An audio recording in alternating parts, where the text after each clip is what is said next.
My baby. Pretend the camera asked the question. Yep. Who's going?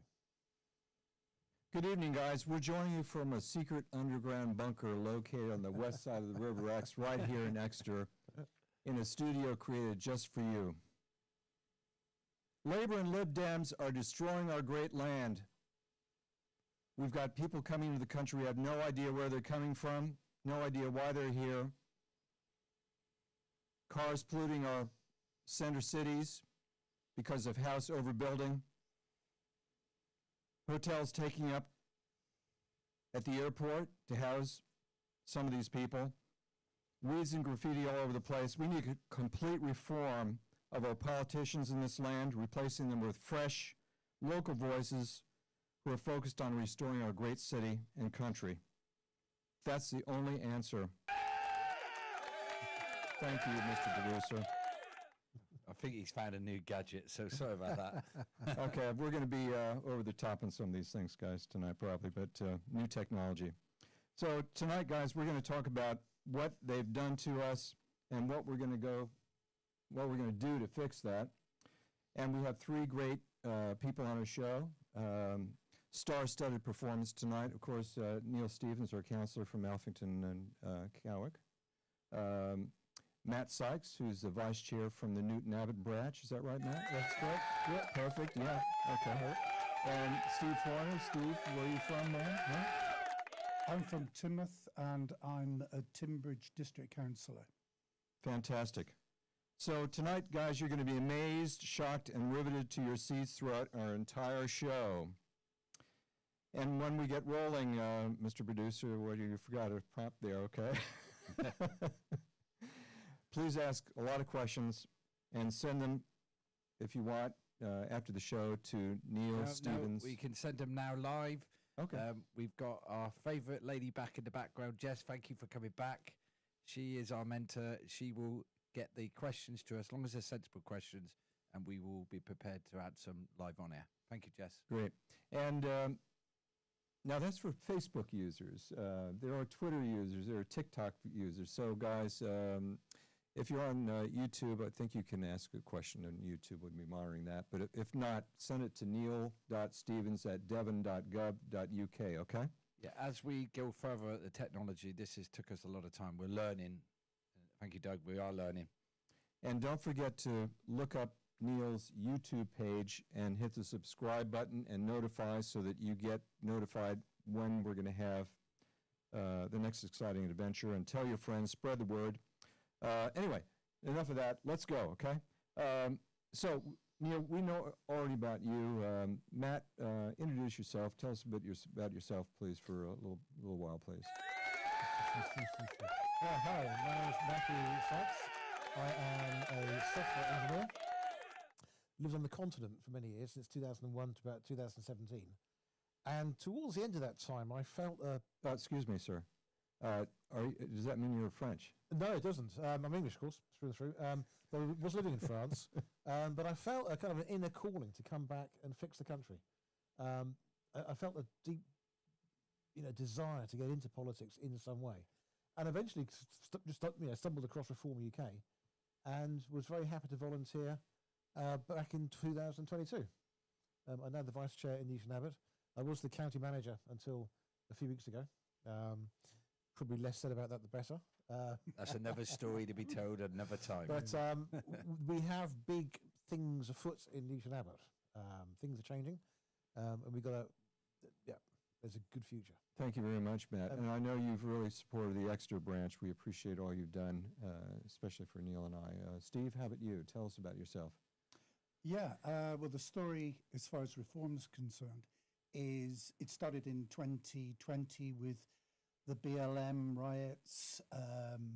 J.K. Rowling's been given a hard time, and so on. And I thought, what the hell is going on? And I suddenly opened my eyes. I'd been completely asleep. And I studied as much as I could about all the various topics and who's doing what. And in 2023, I thought, this is it. I've got to do something. And I read one of Matt Goodwin's books, and he kind of like showed the way.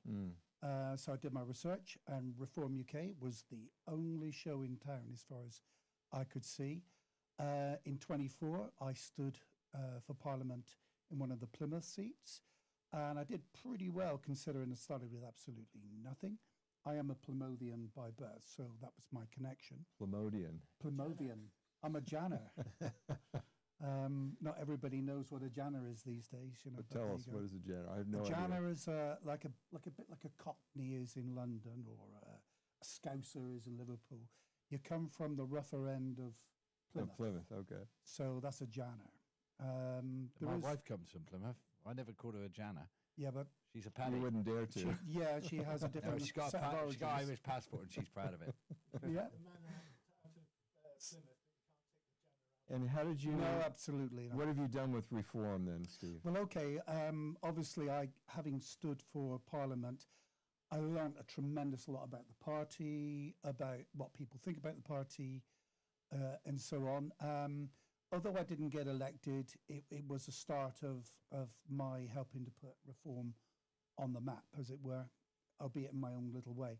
So I live in Teignmouth, and therefore I moved back to be part of the county and a by-election for the district council. I didn't get the seat for the county, but I got it for a ward in Teignmouth, where I'm now very, very, very active. Congratulations. Thank you. Sorry. Okay, so... I've got a hearing aid just gone wrong, so I need to replace it. Typical, wrong time. Yeah. Okay. Anyway, is that going to get in the way, Neil, of you showing your achievements with us? No, just give me a minute and I'll just shake it. Okay. Because also Steve's also the campaign manager for Niche Nabbot. We say Niche Nabbot, that's the Niche Nabbot parliamentary area, so that covers Dorset and Teignmouth as well. Thank you, Mr. Producer. I don't know what the chimes were supposed to do there, but yeah, thanks. Anyway, Steve's, you're the campaign manager for the branch, too, right? yeah. I am indeed for my sins, but I think we're all kind of multiple hats. Although in a formal sense, that is a formal role of the branch. Fantastic. So, okay, Neil, well, kick us off. Yeah, What have you just been go doing back the to last- campaigning. One of our things tonight is to look at how we're going to campaign over the next so many months regarding the May elections. So our objective is to put as many reform councillors in, and we'll come back to that subject at the end, where we're trying to get people to come to us. We'll help you fill in your application forms, and we'll cover that later on. As long as you get passed by London, we've got a team here ready to support you. But the aim of the next few months is a campaign. You're right on target, Neil. We have the 2026 Exeter City Council elections coming up next year, don't we? So it's going to be a really busy time. I just want to wipe Labour completely out of Exeter City Council. And if you don't know why I want to do that, then just look at the streets. Well, we did that with the May, election in May in the county, and we're going to do it again in the city elections next year, guaranteed. Okay, Neil, we'll kick us off. Come on, tell us. You're not another pretty face. What have you been doing? No, I've had a busy week. So Weed of the Week we're going to cover at the end. I've had more response this time. I've met a lovely, lovely lady today, and she's hopefully will come on the show next week. Very inspirational. She's got other people to work in cleaning up the streets. That's good. So what I've been doing, I get up at 5 o'clock most mornings, and then what I do is I go online and I answer as many letters as I can. I did answer a letter to a gentleman yesterday. I think I got a couple of things wrong, so my apologies. I will be back on that tonight. All right. So I answer letters and then I escalate them up to DCC or Exeter City Council. I must say DCC are very good. Exeter City Council, they started off good, but maybe they've got used to me now and they think, yep. I had DCC planning training this week, which was interesting. And I have filled in a request for DCC regarding the heat source pump and the pipes they're digging in on the other side of the river, which I was told by a Labour guy was nothing to do with the heat source pump. I've also requested information from Exeter City Council regarding the permits and work permits they've been doing. Thanks, Neil. So just back to your training. What do you need training for? Right, so I am on the planning committee, and it's basically what they're building in the future. Sorry, what they propose to build, and I need to understand the rules and regulations when I'm sat on the committees. Okay, great. So it was interesting. Two ladies were really lovely, and they give me some good training. Yeah, thanks. And Possibly in the lower right of your screen, we're flashing up a little headline from the Exeter Observer where it sort of reinforces what our concern is about the heat pump, right? Yeah, Neil? my concerns, if you read Devon Live and all that, it starts to smell. Okay, so they're building down there. If you really dig into it, and I know everybody wants green this and green that, but it's a false light. In my eyes, it's false. They've got gas, it's supported by gas down there. I've also wrote a letter to the Ombudsman to investigate how it got to planning and how it was passed. And just dig into it, and it just smells. Yeah, and it's interesting, Neil, because this is sort of what I'm detecting about the sentiments mirrors exactly what happened in May, where you received half the support from Labour. There, in fact, as you and I well know, we've been contacted by a few Labour supporters, or historically, where they've expressed their concern. For example, if you dig in, it's pretty simple. Go on Companies House. You can find out there's limited companies, directors, okay, so all sorts of interesting without going things. too much detail, so if we look at the top of the tree, I've found out there's 18 people involved, and then they've got 8 companies, and one of them is iEnergy, Exeter Energy. There's a lot of money being played around, a lot of grants being paid. I did write to, I won't mention names, a certain Labour councillor. He hasn't replied to me. I will, by the way, I will write again this weekend to get a reply. But there's a lot of things that doesn't line up. Thank you, Neil. Okay, so Tony's not here this week, but I'll just mention a couple things about Tony. Same thing, Tony's up early, responding to emails, and of course, the most important thing is the Weed of the Week. He's in competition with Neil every week for the Weed of the Week. I'm not sure. Right you now, claim now to win the Weed of the Week second week in a row, right? Yeah, but now he's come up with somebody has presented Weed of the Week, and so far for next week, Okay. the person is winning. Well, like I said, I want to see some balance. Okay, I don't want this just to be about Neil Stevens. Okay, and hey Matt, well, tell us about your achievements. What have you been up to in Newton Abbot? Not much actually. Building membership, holding meetings, Great, fantastic. holding quiz nights. Nothing yet. I'm just the vice chair, so I can't drive it as hard as I would like. But like I said, there are some big changes coming. That's fantastic. So watch this space. For Thank you. Changes in your branch or changes in what? Changes in the way the branch functions. Okay.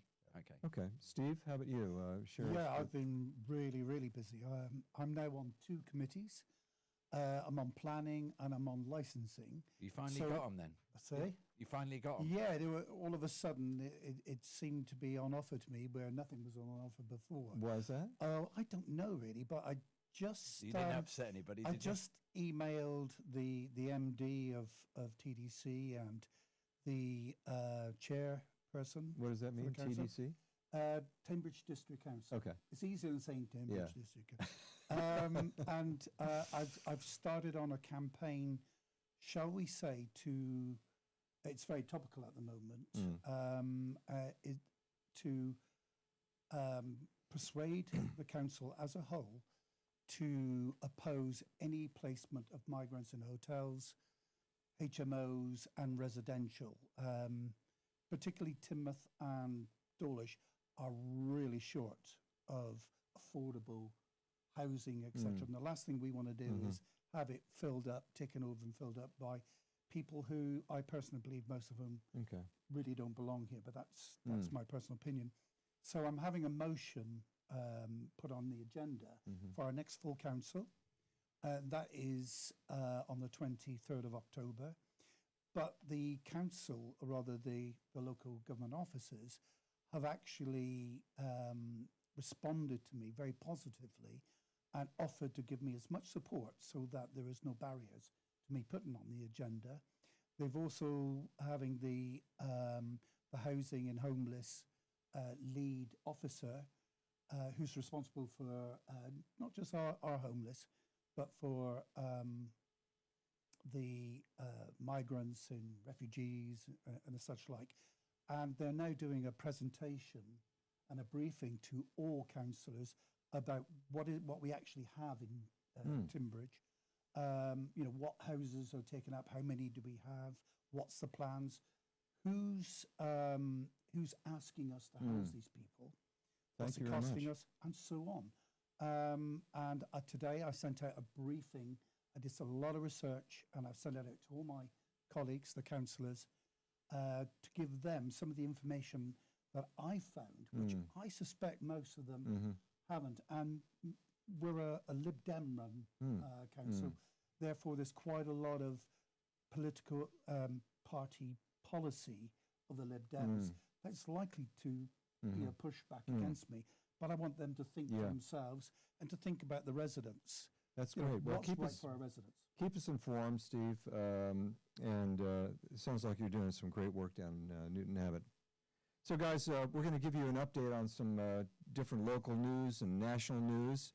You're going to kick us off with, of course, the topic of asylum seekers, because, you know, it's sort of like 2 steps forward, 1 step back, and then 2 steps back. You never know what's happening. But one of the interesting things is there's like a 1 in, 1 out policy or something. What's happened there, Neil? Yeah, that was to do with France and England. So 1 in, 1 out. So let's look between the lines. What are we talking about? We talking about one Albanian coming in, if an Afghan come in. You know, we cannot just return. And I'm not picking on any Afghans. You know, if an Afghan comes in and we send an Afghan back, you know, it's a little bit. You know, Labour's trying to win the people over. You know, every time Reform come up with an idea, Labour seem to come up with this idea. So 1 in, 1 out. But then it all goes quiet again. Well, it's interesting because if they came up with this concept, so they came up with this concept where they can do 1 out, why do they need to have 1 coming in? Or why couldn't they have done 1 out when they first what came you're to really power? saying is, You know what I mean? just get them out. Why So, not coming in? Matt, what do you think about that? Yeah, it's something that Farage said about a year or so ago, 1 in, 1 out, net zero migration. But he's talking about from a stable base, i.e. taking us back by a few 100,000 to get there. But of course, this is just copying us, as Neil said. But not only that, the Labour implementation, I mean, it's just gaslighting. If they had implemented 1 in, 1 out, we would have had 300 deported today. Yes. And that hasn't happened. Well, that's what the BBC has said on that article that's flashed up, is thousands have crossed since the 1 in, 1 out. Yeah, and nothing. Anyway, we're not going to focus on asylum seekers all the time. No, we covered all that last week, and yeah. we had a good discussion. We tried to be fairly neutral, but I think everybody knows our views, right? But it's not all about the migrants, and we don't want to be going down that road every week.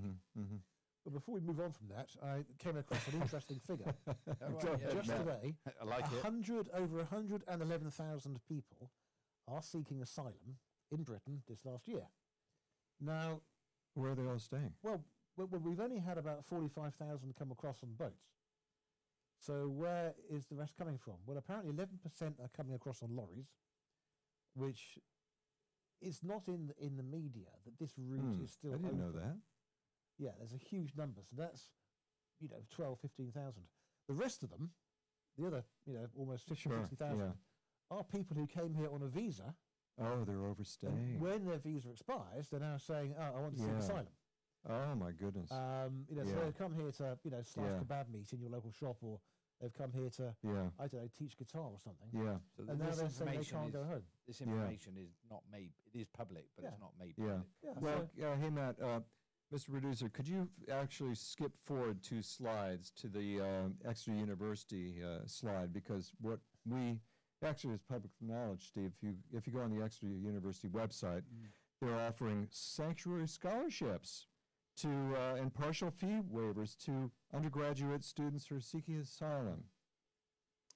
So I wish I could get that. And what's all that about? That's Yeah. So basically, they're supporting asylum seekers coming into the country. Do they get money out of it? Is there a grant or? I don't know where it's like no, magic I'm money asking tree. Where does all this money come from? I don't know about the Exeter University one, but clearly, if they're offering some kind of scholarship there, you would think that it's money being given away, taxpayer Yeah. money. You know what, that'd be interesting if we could find out about that as well. Yeah. Just to Okay. see I'll the follow up on that. scholarships. I'll follow up on that, Neil.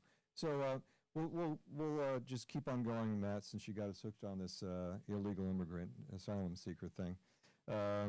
evidently there's a court ruling now on this hotel in Epping Forest. Yeah. Have you all heard about that? Oh, Oh, yes, yeah. absolutely. Of course. Yeah, I've been Steve, following it what's for quite a while. what's the Yeah, scoop but there, Steve? Let's not get too excited. Okay. because it's Okay, just a technicality. What's that, Neil? It's just a technicality Okay. on planning. it is, but I think the message is we don't want it, and we've actually found a law, or rather the council took the effort and publicly fought it.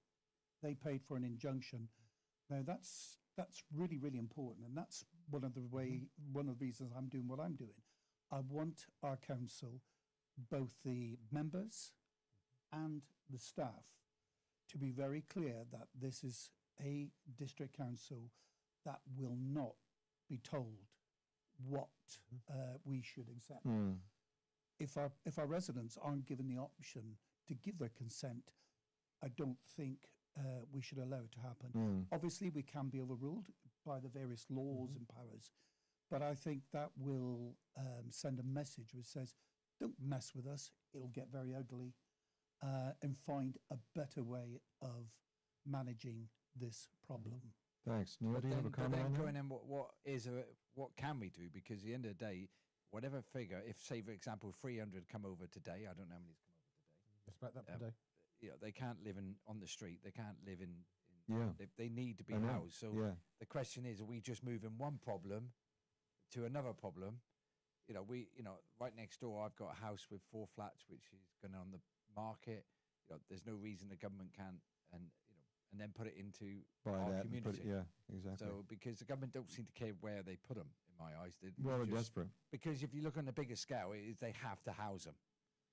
Yeah. So, quick, easy fix, Yeah. I call it. Okay, can I do a comment on the migrant thing? Yeah, Okay, I Neil? think we did Sure. that last I'm week. getting a bit bored of that stuff. You know, a really exciting topic is dental treatment, Jess. Huh? Does that excite you? Because apparently, Mr. Producer shared with us that the Labour Party is creating 700,000 new dental appointments. Yeah, it'd be interesting to throw that out to the public. Now, who has had a problem getting a dental appointment? Well, I'm just I saying. didn't even know where to get an my NHS dentist. You're dentist talking has about an gone NHS private. dentist, right? Yeah, well, my dentist's gone private, but she's luckily, because I've been with her 10 years, she's going to allow me to carry on the National Health. But, Yeah. that's just her shout, not mine. But if you had a dentist, I went to the dentist last. Yeah, private only. Get an appointment in about 6 months' time, if you're lucky. Yeah. So the question I go out there is, who can get a dentist appointment within Yeah. a week or 2 Let's weeks? hear some questions from I'm the pretty good audience with here, mine, okay? but it's purely private. Yeah, see, I don't, private, teeth is one of the most important Yeah. things in your body. So that's another Like thing that everybody should have reform's their got to teeth done. fix, isn't it? Yeah, good. You know? Yeah, good. We need to be looking at So let's close that one down. And last topic is news item is inflation, which is up to 3.8%. I wonder why? Because you know what? We're printing money like mad. I think we borrow actually. There isn't a 32 billion pound black hole. There's 160 flipping billion pound black hole, and that's been there ever since Labour came into power. So that was a bunch of nonsense anyway. And because they're spending all this money, and they're not spending money on my daughter, for example, they're spending money jacking up her electric bill, with all the windmills, and housing everybody at the Exeter Airport Hotel. we And weren't gonna talk about 3.8%, right? We're not talking So am I about done with my migrants rant? anymore. Anybody have a Yeah. comment on that? Well, yeah, so that's made up. The big mover in that was food going up. Interestingly, fossil fuels came down in price Because nobody wants it in Britain, right? because they're cheap and dependable, and there's plenty of them. Yeah. Yeah, but food is, if you look at the food now, I go to Sainsbury's shopping, the amount I never used to worry about what I used to spend on food, but now, Yeah. Yeah, no, you've got to be careful yeah. it's horrendous. Yeah. No, It's seriously, crisis. guys, what other economies like Argentina and Brazil are famous for this. They get in a high inflation spiral, and then the government has to tax more from the residents, and then the residents get poor, and that's why Argentina got high inflation there. Needed Yeah, no, Need it's somebody to a sort bit that like out. a blood donor. There's only so much blood you can take per donor exactly. before they become a patient. Yeah. And this is paying off debt through taxation. There's a level at which you start to harm the economy, and you reduce the tax take when you increase it too much. Yeah. Thanks. Debt's a criminal issue. Each taxpayer in Britain has about £78,000 of debt on their shoulders. when our debt rolls over from the low rates it was taken out on over the last 15, 20 years, and we've got to then refinance that on 10-year debt, which is currently running about 4.2%. That's a lot of money we're paying. Yeah. For 4.2% of 70 of When the rates go up, 78,000. it costs the government more to borrow the money. Yeah. That's Thank you a very lot of much, tax Matt. money. Yeah, just going back to the dentist, Julian, thank you very much for the question. The question was, I work in the dentist industry, only people getting NHS on benefit or benefit people claiming.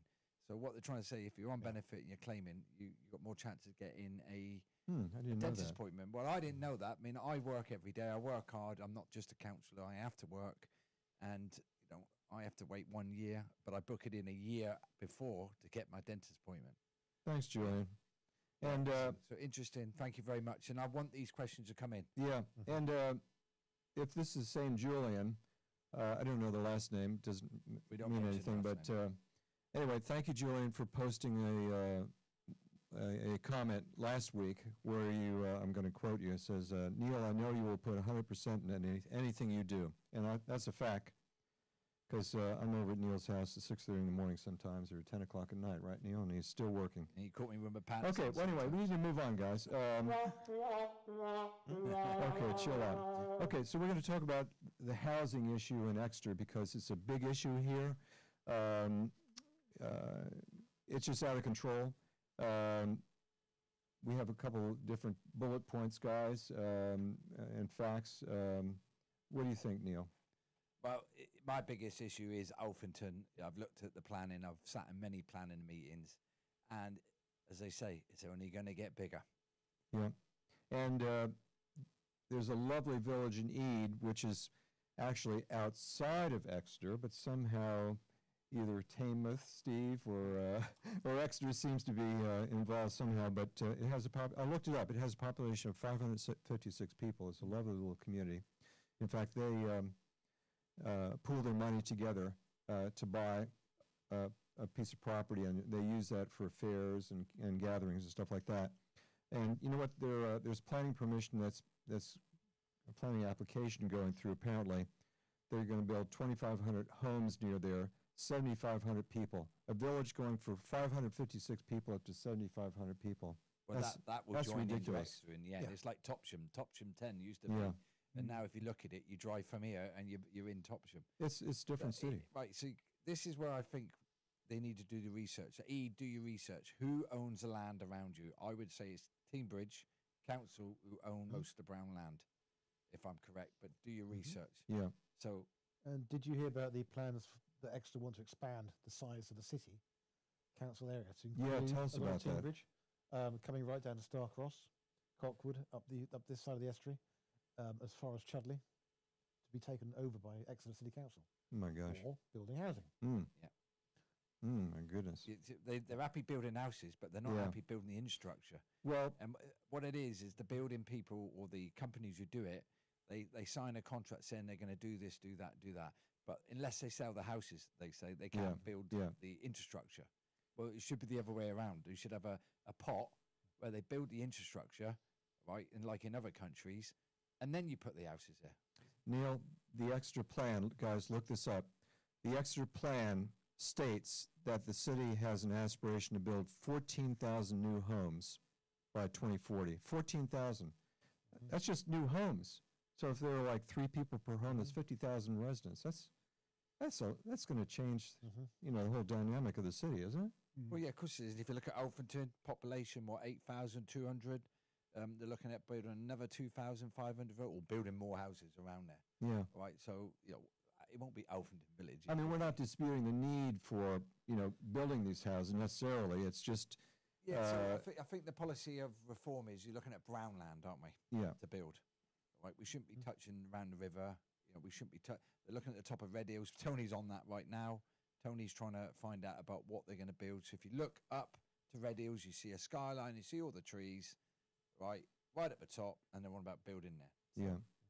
I mean, we need, there are different legitimate reasons why we need housing, our young people, there's a historic shortage of houses ever since I've been in the country, which is 28 years now. Is right? the shortage as much as the number of houses that are being planned? Yeah. So I wondered who's going there. The question, someone's asked the question, what's brown land? Well, I did my planning training, and it was explained to me that it is, of course, land formerly used for other purposes, industrial and the like in general. But there is a big problem with using brown land, in that if it actually sits on a floodplain, then a whole lot of different considerations have to be taken into account. Or if it's been an industrial of a type where basically the soil is contaminated, it may be that the cost of decontaminating it makes it just too unaffordable to actually put housing or anything else that requires the soil to be cleaned. Yep. So, and that's the case in Timbridge. In Timbridge, we have, particularly around New Nabbit, we have a lot of brown land which just cannot be used. So I've been given literally a physical copy of our plan, and there's a shed load of reading I've got to do to actually do the deep dive into how much of that brown land is actually waste. Yeah, so interesting. In Dorset, they have a situation where they quarry, and then once that quarry is then used, all the gravel is used up. That now becomes brown land and can be built on. So they're just turning countryside into housing estates. Of course, around Teignbridge we have the clay pits. We have a lot of housing being built on ex-clay pits. Around King's Stainton, same kind of thing. It just reminded me, when I went to the planning training the other day, they brought a particular slide up regarding rules and some of the law, and I bet somebody will quote me on this, but one of the laws for the was you can't build properly on floodland, green protected spaces, and there was a whole list. And going back to that heat source pump, which I know everybody thinks come on. Right, Hey, so they're going to build it on a floodplain. On there, they're building it on a green belt. It's about protecting wildlife. So every rule that come up, Exeter City Council and Labour Council are breaking.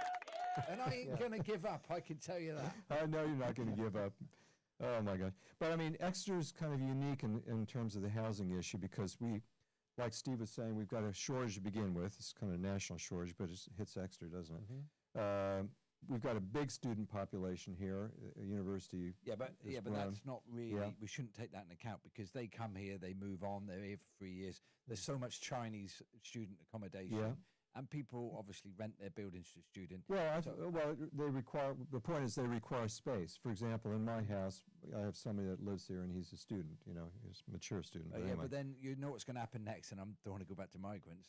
Some of the student accommodations, they're massive builds, right? And you can't tell me everyone is fully occupied.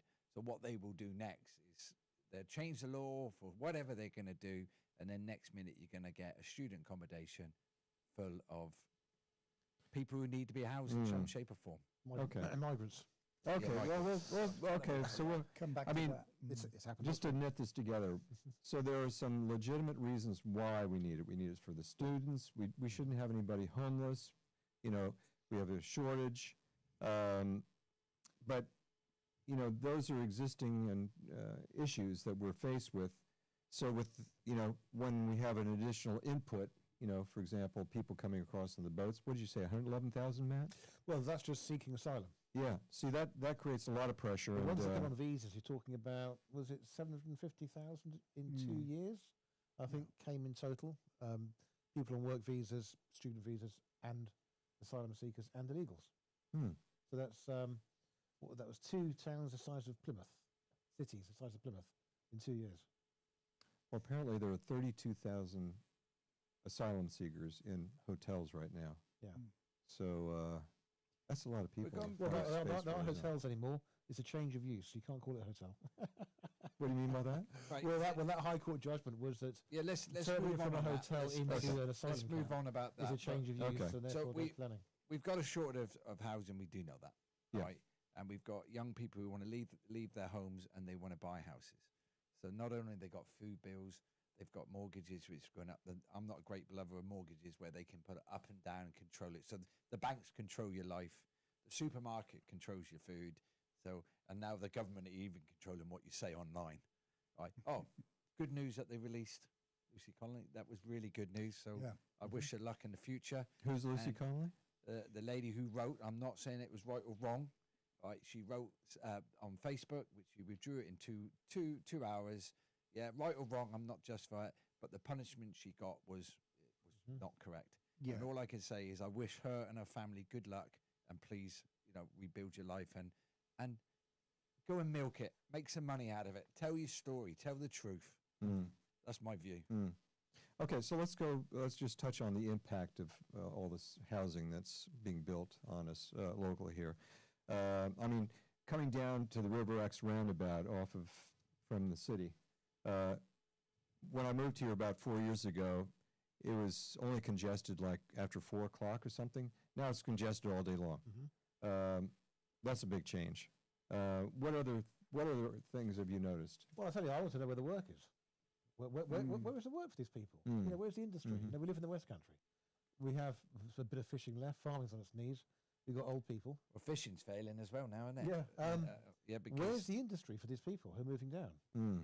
I mean, it's not just infrastructure. but a lot of people are working from home now, so they come from London. I mean, who wants to live in London now?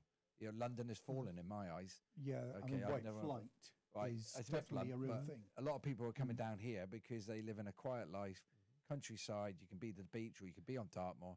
So they've got to have some. Well, I'm guilty of that. I'm sorry, I'm taking somebody's house, but I moved down here 4 years ago because I've always wanted to live near the sea. I'm glad you're down here. So you're exactly right, Neil. It's a great place. It's not just Alphington. The congestion is bad because you've got more people, more houses. The roads are not, they're really old roads. Well, share with us, if you could, excuse me for interrupting, Neil, but what you learned in particular about Alphington as to the impact on the healthcare system, the GP I think we've covered and this the schools, before. right? So there's no surgery. It's being built, but it's not been built yet. And What do you mean by that? Well, they build all the houses. Is that Councillor Double Talk? They're going to build it on some slope or something, minimise the spacing, but they haven't built it yet. So then all these extra people will then be, or have been, or been, the NHS is responsible. 6 parking spaces for people, I think, because, right? So going back to what I said earlier, you should build the infrastructure before you build the houses, or you build it together. That's logical. Right? You build all these houses, you've got all these cars, you're going down Alphington. I think I've got the record, 516 people or something were caught speeding, and that's another issue. I don't want to go off that road, but going down Dawlish Road, Chudley Road, Dawlish Road is an issue. We're working on that right now. All right, I've get loads of emails on this, and I'm trying my best. That is happening in the background, so I don't just answer emails. Yeah, and by the way, through personal experience, just share, and as several of my friends, just want to warn you, the Alphington Road near the Sainsbury's, make sure you are under the speed limit because there are lots of lovely cameras there, and it's like 80 pounds a go, okay? Sorry to go off piece there. The simple is just don't speed through Alphington, or if you stick to the rules, and every time you get caught, you're lining the government with money. Exactly. So what is Reform's position with housing, guys? Matt, you should know all that stuff, right? Yeah. I don't think we have an official position on housing. Well, from what I read, I think there's an update. Great Britain comes first. But I'll tell you what. Yeah.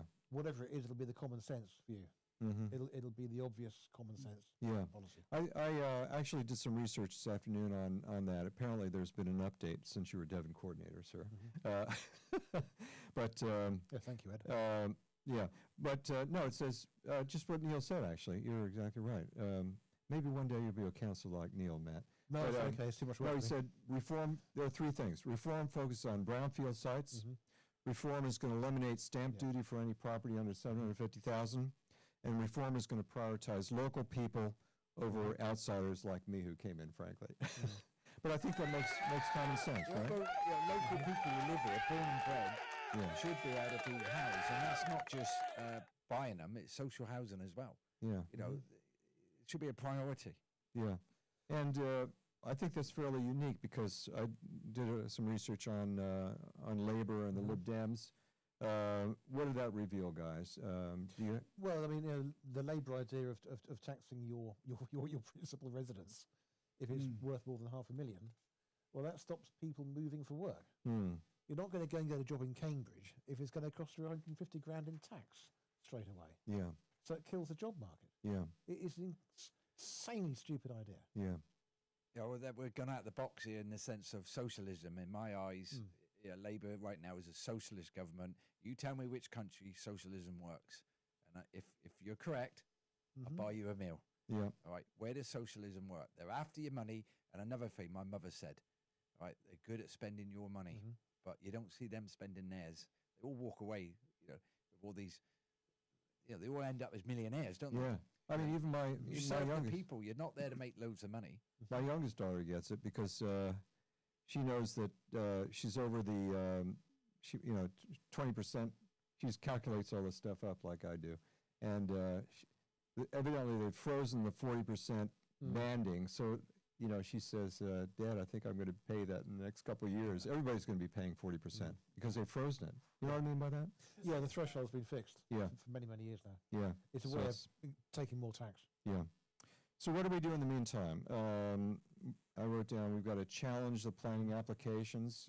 Have them reflect common sense. You're going to challenge them, but you're not going to win because the planning to me in Exeter was when we went to the other day. It was already done and dusted deal. Yeah, but we can ask Consultation. What did they send out? 50,000 leaflets, and I think they had 0.006 replied. It's not done very well, is it? So the they don't want consultation people. process is. Yeah, I'll it's challenge almost- anybody's got. I'll do my best to challenge you. I try and sit on the fence. Yeah, I'm red tonight because I went to Chagford and the Old Campton show. Yeah, and the sun, and it was an eventful day. You see Roland there and Andrew? Yeah, no, I never seen them. All I'd done was made a lot of bacon sandwiches, a lot of Pims, which I couldn't because I was driving, and a lot of cream teas. But I do it every year to support my wife, and I met some really, really lovely people. So I can't, whoever organised the Chagford and the Old Campton show, fantastic. Good day out. Thanks very much. You like that gimmick, don't you? So Okay, I just guys. want to say, I know we sound serious, guys. We're trying to get fun on it, but this is serious. And if we start making a joke, then it's not what we're trying to deliver. We're here to I deliver. think the it's really message. important to get to a point where we can actually give some hope as well. That we're actually looking at the things which people have said, well, why don't they do this? Why don't the common sense things? Yeah. So it's not about look how bad those other parties are. And it's about here we can do actually better. We can give you some relief from this never-ending trail of misery that we it's a seem to have been crisis. on. Thank you, Doug. It is a so let's crisis. be really positive about what we can do. I mean, one of the things that are often put to me is, well, how are you going to fix this and how are you going to fix that? Like we're being sort of pushed for an instant solution for something. Wave a magic wand. Am I true? So again, The Reform Council in one of the areas, York, where was it? They've just saved 40-something million Oh, in pounds. Kent. Kent. yes, and I think that's the point. And I think we need to get to a point where we can demonstrate that if you get away from the business as usual way of doing local politics, of appointing contractors and as such like, then I think the savings will come and we will get that better quality of the environment. And I think once people start realising that there is somebody listening to them, they may not do what they want them to do, but if they're actually listening to them and engaging, one will actually learn what other people actually want. The people who are our bosses, if you like, as the electorate. I think what you're trying to say, Steve, what I'm getting out of that is a great point, is reform is here to reflect the interests of our voters, our constituencies, the great British people first, above any other agenda, above climate change, above migrant policy. Yes. We're here to reflect the needs and aspirations of the British people. Well, not so much British people, Spot British on. values. It's about British values, not British skin. Reform UK. Anyone can come here, wants to live by our values, who cherishes them and loves them. Yeah. From any culture, any religion, come here and live here, and Yeah, put our values first, and put our culture first, and they're welcome. Yeah, I think the point is, I mean, the British values started with the British people, and we've been very lucky, for a long period, that when people did come in relatively small numbers, and it was easy for them to integrate, to recognise what was good for the rest of us was good for them too.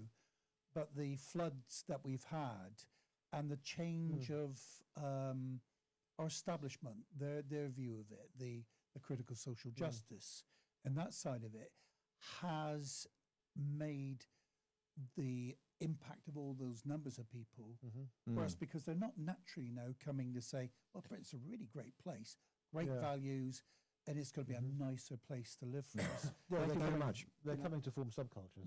This has been a great discussion on this topic. Thank you, Matt.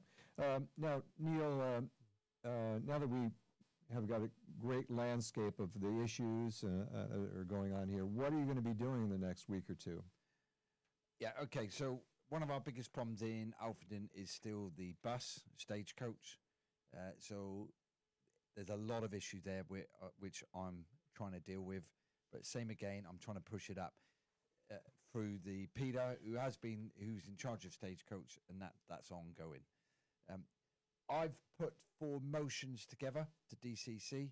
I've been pushed back on a couple, but I've pushed them back again. There's some lovely people up there who've been supporting me and asking me to reword it slightly.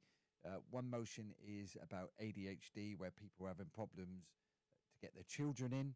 So up to 2 years, and I'm going to cough, excuse me, up to 2 years to get them diagnosed. Another one is finding, and I've told this before, money from Devon County Council to give to Exeter regarding the weeds. Parking is my biggest one. Loads of problems with the parking.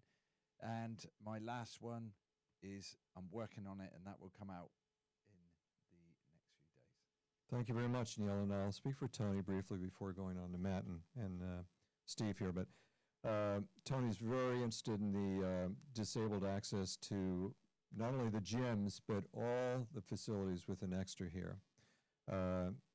You all didn't meet Jeff, who was on our trial podcast a few weeks ago, but Jeff is disabled, and he loves going to the gym, but he isn't able to get to all the gyms, and once he's in the gyms, he can't use a lot of the equipment, right, Neil? Yeah, so Jeff's very passionate. He was in charge of the basketball team. 3 years they won, ex-military, wounded in Northern Ireland.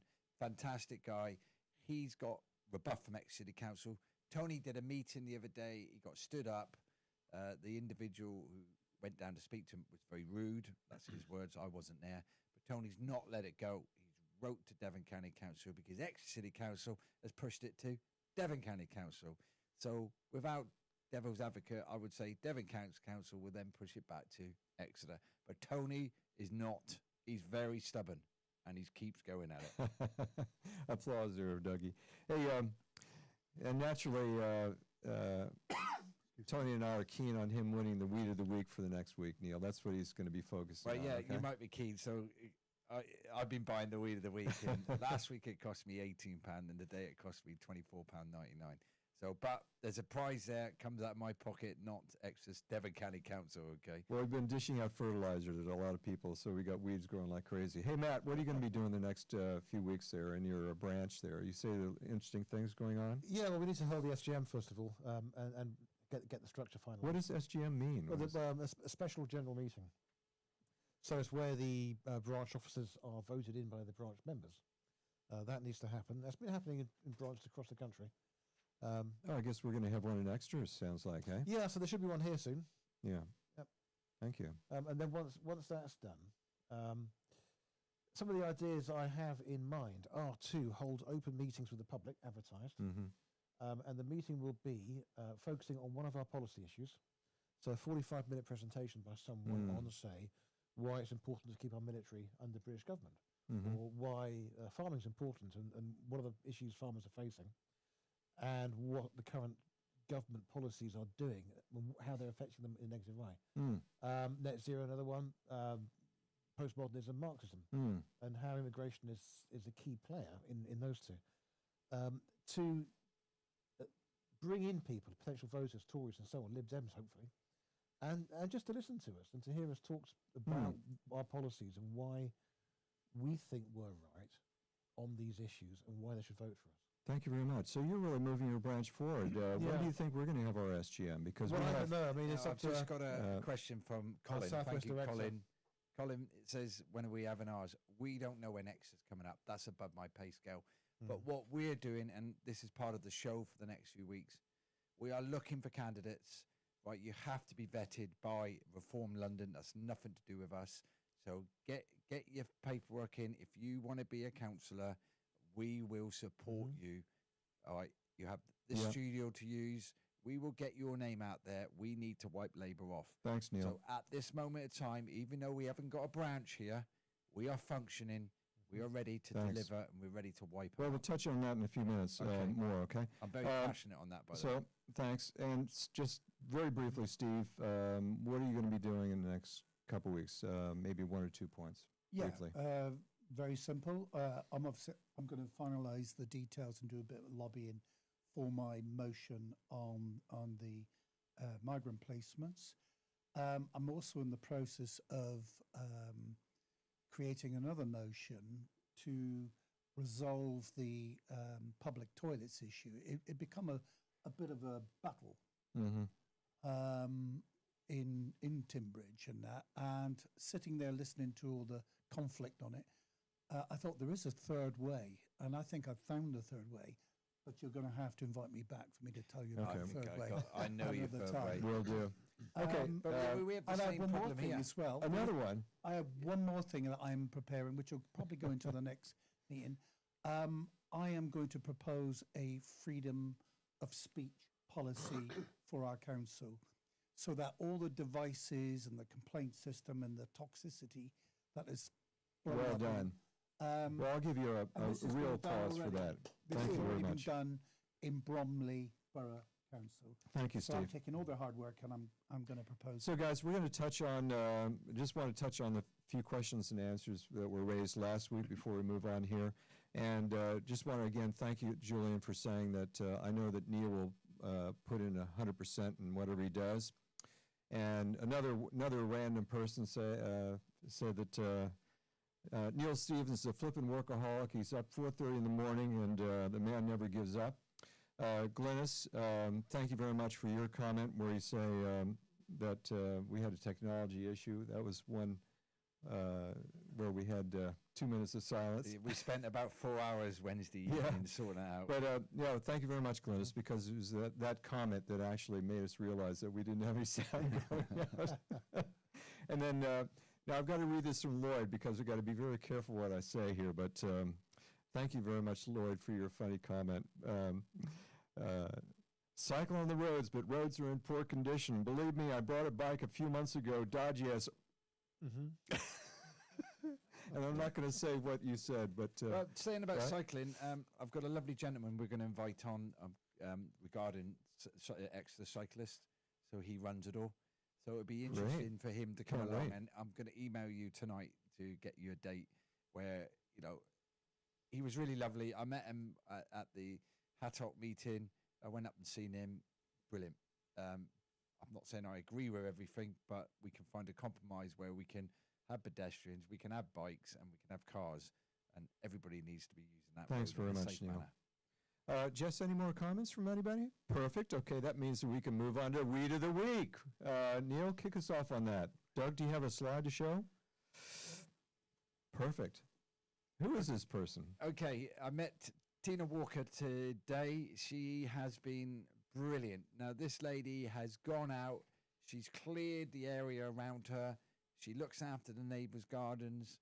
This lady is inspirational. She's got other people going out to help her. So she didn't put in the biggest weed of the week, but what she did do was show what she had been doing. And this is the people I want to support, the people who can get other people out to help them. We have invited her onto the show. She did say she's got to be careful, she might swear. I said, as long as you don't swear, you can say what you like, to in reason. All right, we have boundaries left and right because we don't want to get into it.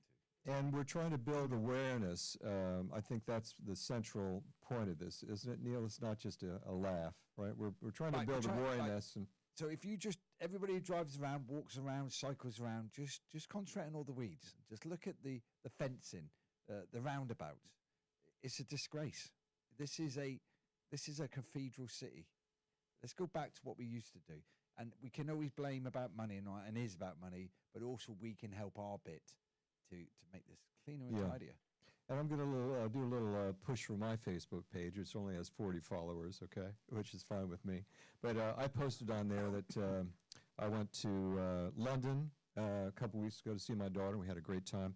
And there are no weeds, nothing. I couldn't find one single weed, Neil, and no graffiti. There's no soil. And guess what? That's, the mayor is, the mayor is, you know, it's the same sort of regime that we have here. So what's going on in Exeter? It's about 40 layers thick of city, basically, built up. You know, even the weed has a problem to survive. But stone and rock and so well done, Tina, anyway, on that, and look forward to next week. Tony's person is winning right now. So, but on the bright side, he has to pay for the weed killer, not me. Okay. Well, I like weeds myself. I think they're, weed's beautiful. Don't go down that road. A weed's just a flower in the wrong place. What's wrong with weeds? Okay, Matt. I love your sarcasm. That was true. That was I can't detect whether it's reality or sarcasm. No, for me but you know what's sometime, that purple flower? Oh, it grows everywhere. Yeah, I know yeah, it grows out of walls and stuff, granite walls. I mean, that's lovely. It's a weed, but what the hell? So, guys, for y'all who are listening, if you're interested and excited about what we've delivered to you, we'd encourage you to get involved with any party, but particularly our party, because we always have a party. We have a good time, and we actually deliver. And I just wanted to share with you one of my favorite quotes from one of my great presidents, John F. Kennedy, who in 1963 said, stop laughing, Neil, where he said... they shot him. Well, they did. They tried to shoot President Trump, too, but they can't keep a good man down, right? But anyway, Kennedy said, ask not what the country can do for you, but what you can do for your country. And so next year we have the Exeter City Council elections coming up. We need you to join the party, to support our party. Neil, what else can they do? Right, so you need to join Reform. That's the first thing. Join your Reform. Then you need to apply to be a councillor. All right, and on that, it will ask you why you want to be a councillor, what makes you think you're going to be a good councillor. They will check your records out to see if you've done anything stupid on all these Facebook pages and all that, then don't bother. Okay, just don't bother.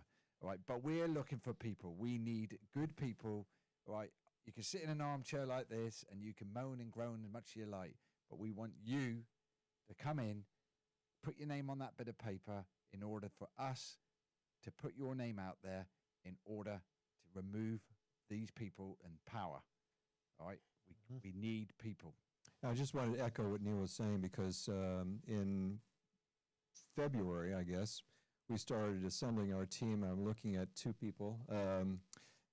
Jess, who ran our social media, did a stunning job because that saved a lot of people pounding the pavements. But we also had about maybe, 10 to 15 people out there delivering leaflets. Yeah, fantastic job. Yeah. And just sort of go off piece a little bit, but I was just remembering I was in church a few months ago and somebody said something about they need people of intellect or whatever. And I got up there actually, I said, you know what? All we need are people out there. If you think that you don't have a use, you don't have a brain, or you don't have an intellect, don't let that intimidate you because we need all sorts of people. We need people out there to pound the pavements, to knock on doors, to do social media. Stuff that everybody has different skill sets, right? Yeah, but what we need is candidates. That's our main starting block. Once we get a candidate, right, I will throw our support around you. All right, we will wrap it, we will deliver you, and we're not just talking about St. Thomas, Alphington, Cowick, Exeter. We're talking about the whole of Exeter, right? How many do you need next year in Exeter? I believe we need 13. There's 13. Yeah, it's quite a challenge, actually. Yeah, it's a challenge, but we can do it. So each branch in Devon, in the 27 elections, because we have our district elections then, each branch needs about 40, 45 people. Right. That's district council. If we include the town and parish councils, you're talking about 450 per branch. My gosh. Of So course, we've got. We need people to get involved. if we want to replace Yeah. every councillor at every level, we're talking 3,500, 4,000. So if you want to get involved with the branch, Neil, how do they get in hold of you? Well, you've got to, if you want to be a volunteer, then just come back to us. All right, we're setting up a new Facebook page, Rob, am I correct? Yes, we are. Yeah, let you should brief be that going out. live, maybe even tonight. Okay, so Stay tuned. go on there, tell us what you want. We will direct you. We can't support you unless you're cleared by London. Vetting. That is it. Vetting is your primary. Right. Once you're vetted, then we invite you down to the secret bunker. It's not really a bunker, okay? But you can come here, then we'll work a plan out how we can get you in the public eye. And we'll invite you along with us. Yeah. Come along with us, meet the people. People are lovely, right? I don't think I've met, and this is hand on my heart, I don't think I've met any nasty people since I've been a councillor. I get some keyboard warriors, all right? But you know, Yeah. to me, I'm pretty either thick or thick. Well, my perception of what we created within the Reform Exeter Party is a family. I like to term it as a family. Yeah, we are Right. still a family. We're all a family. Yeah. We're all there for one goal, is to remove these people in power who don't listen. All right, and that's our goal, is to remove these people. Yeah. And like Matt was saying about his interesting branch meetings, once you become a member, then you are eligible to come to our meetings, at least in our branch, Matt. And they're very interesting. I'm sure that the next meeting we have, we're supposed to have monthly meetings, right, Neil? Right? Yeah, as I said, They'll they're be very working on interesting. that, and I take my hat off to the guys who are trying to get it together, crack on, but we're doing our bit because we don't have time on our side. Yeah. Right, and I ain't going to run up to catch a chicken. I need to, be holding that chicken. Thanks very much. Okay, guys, I think we're going to sign off here, and hope you found this very interesting. Next week, correct me if I'm wrong, we're going to be on Thursday. Back to Thursday, Neil, probably, right? Yeah, my wife wants me to go to Ireland, and yeah? we're in negotiations Okay. right now, but we won't. Well, go I've down got that road. secret information that you're not going to go to Ireland, okay? I have my little network, okay? But anyway, thanks very much. If you have any suggestions for a topic for next week or have any questions, just put that on the Facebook page. Thanks again, guys. Have a great week.